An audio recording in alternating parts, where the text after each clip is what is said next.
Big boss मराठीचं हे season खूपच गाजतंय। या सीझन मध्ये आपल्याला वेगवेगळ्या क्षेत्रातील अनेक कलाकार पाहायला मिळतायत। पण या सीझन मध्ये अमरावतीच्या मुलीने लक्ष वेधून घेतलंय। घरात सर्वप्रथम निक्कीला एकटी भिडणारी ही आहे मराठमोळी रॅपर आर्या जाधव। अगदी कमी वयातही तिने आपल्या कलेने आणि बिग बॉसच्या घरात आपल्या खेळाने सर्वांचं मन जिंकलंय। तिला बी टीम मधील स्ट्रॉंग सदस्य असं म्हटलं जातं। पण या आर्याची खरी कहाणी तुम्हाला माहितीये का? आर्या खऱ्या आयुष्यात एक प्रसिद्ध रॅपर आहे। आर्या क्यूके असं तिचं स्टेज नाव आहे। अमरावती ते मुंबई असा तिचा प्रवास खूपच खडतर होता। तिचं नऊवारी हे रॅप प्रचंड गाजलं, तेव्हापासून ती प्रसिद्ध झाली। याशिवाय सायको सॉन्ग, लेजा ही गाणीही लोकप्रिय झाली। तिच्या बाबांनी तिला सांगितलं होतं की तू स्वतःलाच प्रश्न विचार की असं का होतंय, त्यातून जे येतं ते लिही। क्यू असं विचारल्यावर क्यू की असं उत्तर येतं। हीच थेअरी वापरून आर्याने क्यूके असं नाव ठेवलं।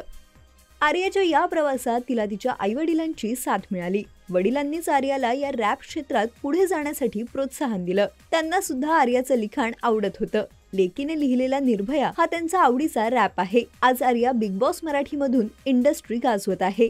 जिथे बोलायची गरज तिथे बोलणार असं म्हणत आर्या स्वतःसाठी अगदी उत्तम खेळत आहे। हे पाहून तिच्या खेळाचं प्रेक्षकांकडूनही खूप कौतुक होतंय। तर तुम्हाला बिग बॉसच्या घरातील आर्याचा खेळ आवडतो का हे आम्हाला कमेंट करून नक्की सांगा।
मराठी चित्रपटसृष्टीमधील latest update, original web series, shows, गाणी आणि एंटरटेनमेंटसाठी आमच्या चॅनलला सबस्क्राइब करा आणि बेल आयकॉन दाबायला विसरू नका।